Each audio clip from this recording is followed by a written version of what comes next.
Hello and welcome back to the next One Piece review and discussion. We are back with the next installment in the God Valley flashback, and this is an absolute beauty of a chapter. What we get, as this penultimate build up now to the chaos reaching max level, is something else because we finally get to see some of the things we already knew actually get drawn out here. So it's very, very interesting to see what the dynamic of it all and how it actually unfolded. So, without further ado, chapter 1162, the God Valley Battle Royale. I mean, Oda's got to jump on the bandwagon at some point with all these other battle royales going on, so why not? The cover story is the what I assume the final one now of Yamato's pilgrimage.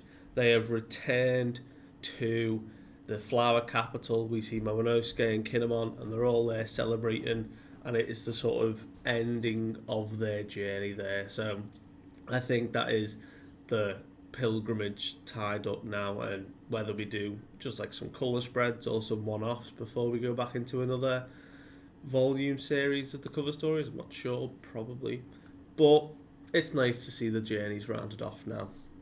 So, last we had left off, the island was a nightmare, a battlefield of nightmares. It was in complete chaos, and Dragon was escaping with both Shanks and Shamrock, and then took a laser beam to the shoulder from a newly introduced God Knight of Saint Malfi, and they were from the Satchel family, and they did that laser beam from the mouth that we've seen one or two other characters do before. So whether it is an ability or it's a racial feature, we're not sure.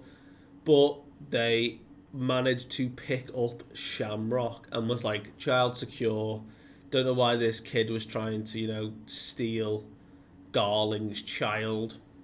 But, all safe now. Child is here. Not realising there was twins and didn't see Shanks was there.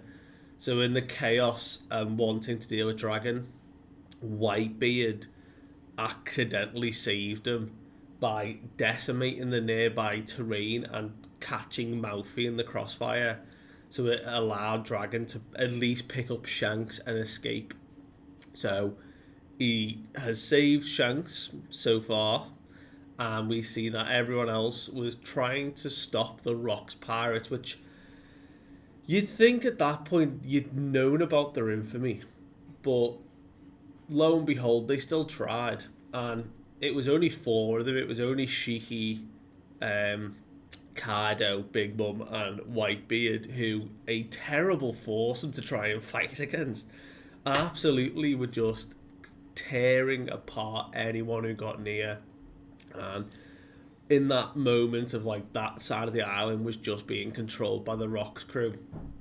Right in the center of the two mountains, where the town is, we saw the Roger crew and the Holy Knights and other individuals were all converging on the center because that's where Shaki was being held.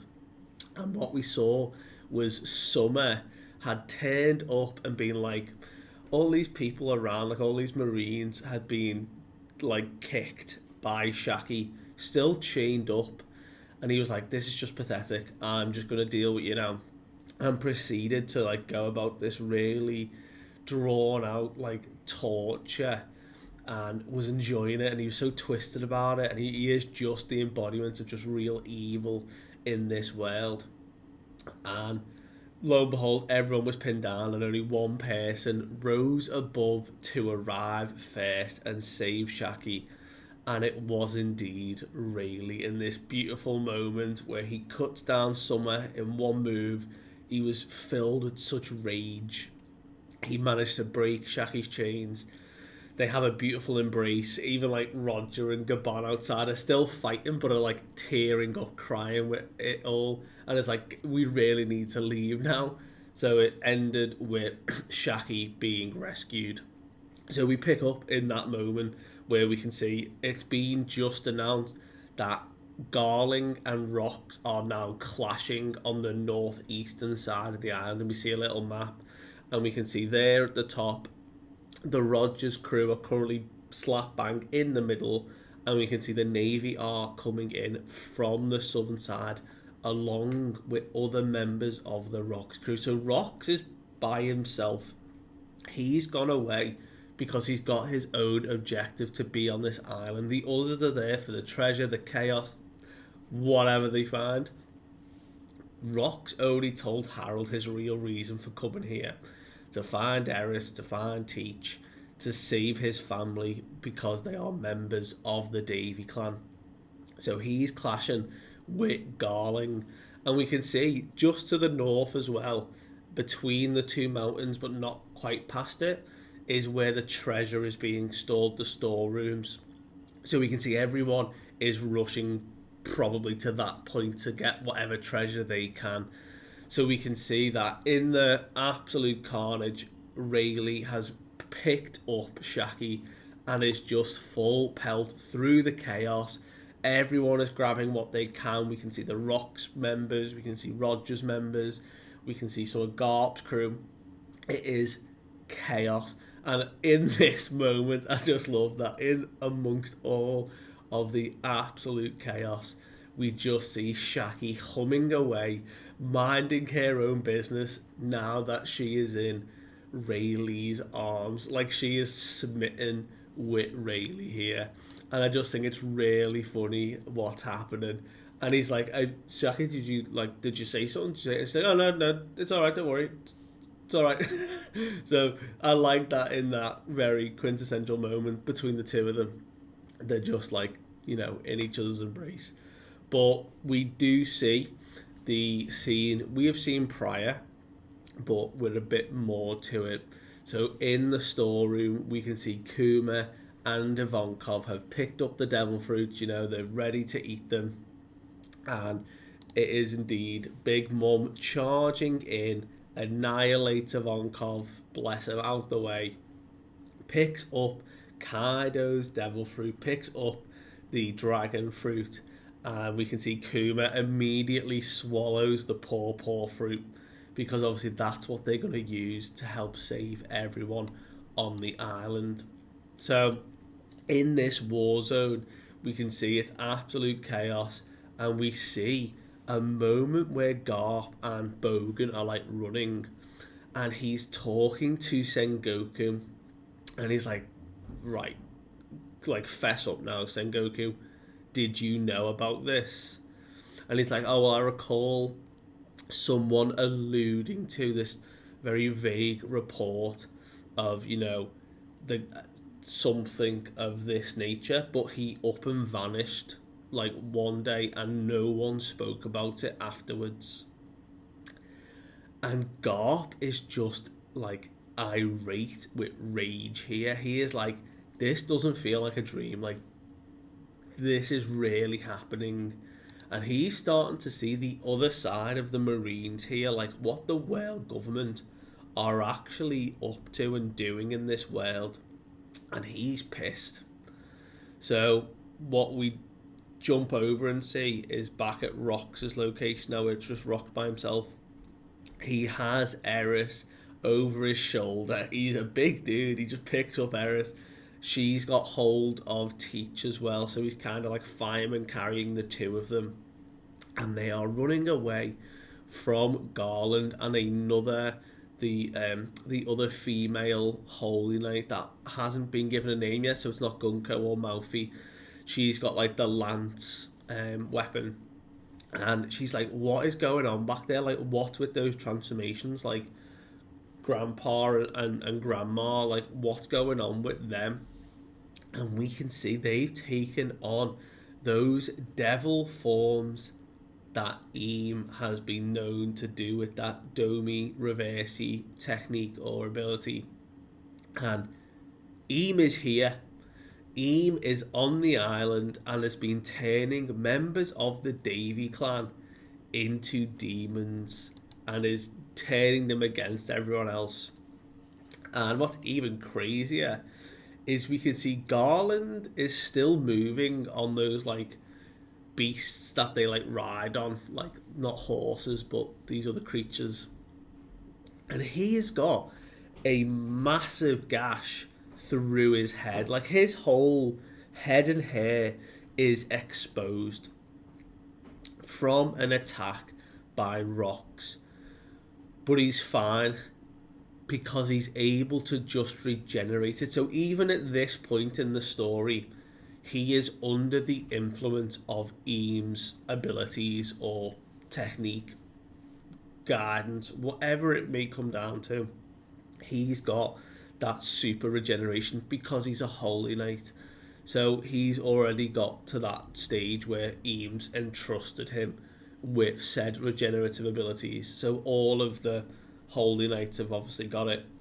And like that was a pretty nasty attack. Like I'm even struggling to regenerate from his sword slashes. Like it's gonna take me some time to heal it. But we need to like cut him off now. Like he's part of the Davy clan, you know. We need to make sure that the Great One is pleased with us. So we need to intercept them. So we can see that Rock is like, look, Eris, I'm just trying to get you out of here. Like this isn't like our fight. I just want to get you and our like son safe. And Eris like knocks out of his grasp and is like, oh, like give over, as if like that's gonna happen. You know, if I was the kind of woman who couldn't like stand up and fight, who couldn't protect our own son, you'd have never have fallen for me, right? So even Eris has got like some absolute strength to her because she's like, I'm gonna stand and fight here, and he's like, look, you don't get it. Like things are bad. This is where Rox really shows now how serious he is. He's like, look, if they're about to get me, I'll kill Teach and I'll commit suicide. And Rox is like, whoa, what? There's a moment there where like Rox is just like stunned, and Eris was just being so genuine in that moment of like, if it came down to it, like she didn't want to be captured again or be tortured and stuff. And she looks at Rox and is like, if we survive this, if we have to split up and meet up again, we will meet at Leloucia. The island that Eam destroyed in back in the present time now, just absolutely annihilated Leloucia with the Mother Flame, now has even more like levels of like importance to the story. Like it actually wasn't just some random chosen island. Eam might have known about this connection and is also a reason why it was targeted. Like just because it was the closest island to test it on, convenience. We can see Rox is, you know, important now to this island, but Garland's catching up. Rox is turned around, full conquerors, built up into a sword slash, and he's like, I'm holding my ground here, and if you're going to come for me, then bring it on, because I'm not going down without a fight. So we can see that as Eris is running off and seeing this clash, Teach is watching on as well. He's seeing his dad in just full power, just absolutely not holding back. And we see that we jump over to Big Mum with Kaido's fruit. And I keep saying Kaido's fruit because it's about to be Kaido's fruit. Her intentions were to give it to Katakuri to, you know, begin the overwhelming power within her future crew that she wanted. You know, she goes out and finds the strongest devil fruit and gives them to her kids, and we've seen that. So she had intended this to be Katakuri, which would have been fascinating to have seen Katakuri without the mochi fruit and with a dragon fruit.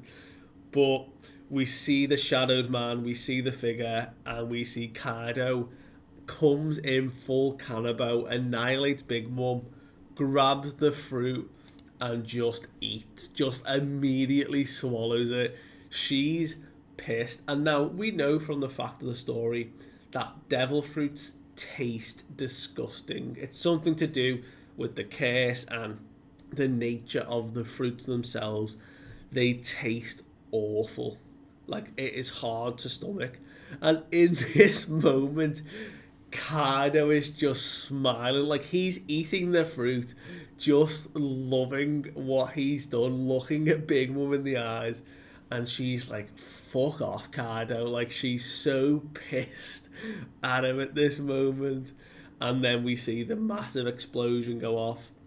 We see a lot of waves of conquerors. Chaos is erupting. We see the contrast of Dragon running with Shanks saying, I'm not going to let you die. And the parallel of Eris running the other way with Teach and saying the exact same thing. Like, this is not like there are people trying to save lives, there are people going for the treasure. We see the Roger crew have arrived at the other storeroom, have found treasure, have found loads of loot, have even found more devil fruits. So we don't know what devil fruits they managed to find here, but Gabon is like, oh look, there's fruits there as well in the treasure. Like, this is crazy, this is great. Right, load up, guys. We're moving out. The Marines are trying to close them off, and Garp is just like, nothing makes sense here now. There is a very skewed sense of justice here. So chaos is happening. We can see everyone's running to ships. We do see that, you know, Kuma is saving people, and we see that Marines are like trying to escape, trying to fight off pirates. You know, Saturn's just watching from like a rock above everyone, being like, wow, this really kind of got out of hand here. This really just went in an unexpected direction. And in the chaos, the Marines are like, okay, get everyone out, get everyone out. Is that a fucking dragon? We can just see the shadow of Kaido beginning to like swirl into the sky. So everyone is like crazy. Kuma is like, right, let's go, let's go, let's go. Is like touching people, you know, pour fruit and sending people out. Everyone is so grateful. The first thank yous he's starting to get. Massive wave of like conquerors goes off, and we see Roger, Garp, and Rox all look at each other, or in their moments go like, what the fuck was that? Like, something bad's here. What is going on? And we see Rox looking like a menace because he's taken down everyone who was coming for him. Garland, the other female Holy Knight, the other knights or devils that were here, Rox has taken them all down, and he's like, you are not coming for my family. And we see Whitebeard rocks up next to Rox, and Rock is like, Newgate, you know, there's not much to be gained at this point, you know, you're still gonna stick around and help out. And he's like, oh, well, I owe you one because you let me drink on your tab. And we can see young Kaido is loving life, flying around as the dragon comes down. It's like, guess what, you two? I finally got my ability. I finally found it. And he's like, oh, well, I'm glad someone's having fun. This is great, you two. And we see the three fucking boys, Rox, Whitebeard, and Kaido, all fucking ready to go. Dragon, Whitebeard, full grasp of weapon. Rox is just stood there, and they're like, that's going to be a problem now. And we see a shadow-like monster beginning to form from Saint Saturn. Now, we know what Saturn's demonic form looked like, so we see the spider's legs.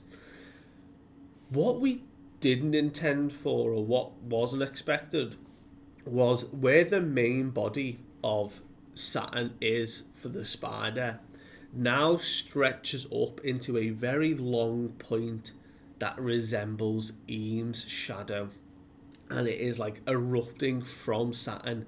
It is awful. Like the waves of haki coming off here is just making everyone shit themselves. And we can see Garp is like, what the fuck is going on in this island? Like, maybe it is a dream after all, because this is something beyond what I could expect. And Roger is like, it's one adventurous twist after another with this island. And he seems to be going through a shift now. And I've read a good point to do with Roger, because the beginning of the story, he was built up to be the king of the pirates. His name carried weight. He was this really strong, really cool dude. And then all of a sudden, when we got to these flashbacks, he kind of just got mugged around a bit. I think this incident is the turning point for Roger's character. Roger is exposed to so much here that this is where he changes to become the man, the king of the pirates that he was. And to be honest, I'm pretty certain if Rox was still alive after this point, he could have been a good contender for King of the Pirates. But he obviously is going to perish very soon.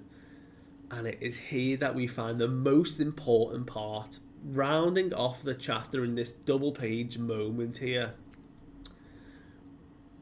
Rox is like, oh, what is this, you ask? Well, if I had to say it, I'd say this is the world.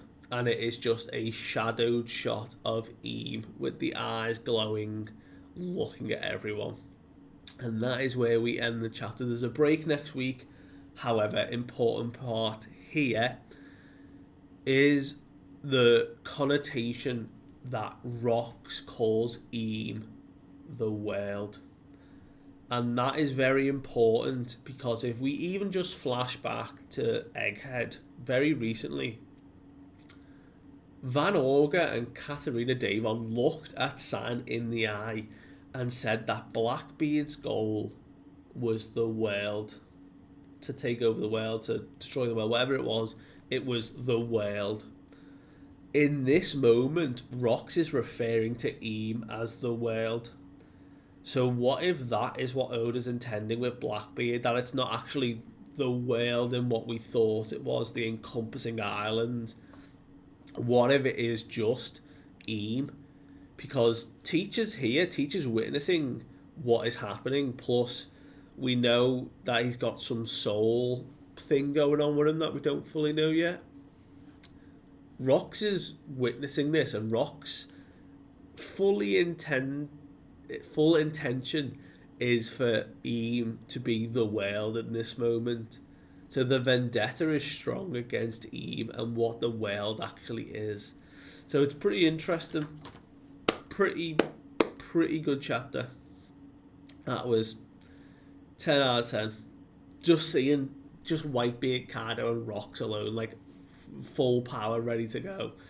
We know the chaos is going to come off in the next chapter, where it's like a full scrap against Eam. Garp might actually get involved and like fight with them against Eam, because he's like, this monster's just too fucking much for me. But we shall see. Thank you so much for watching. Do appreciate it. Let me know what you thought of this chapter, and I will see you guys next time. Bye.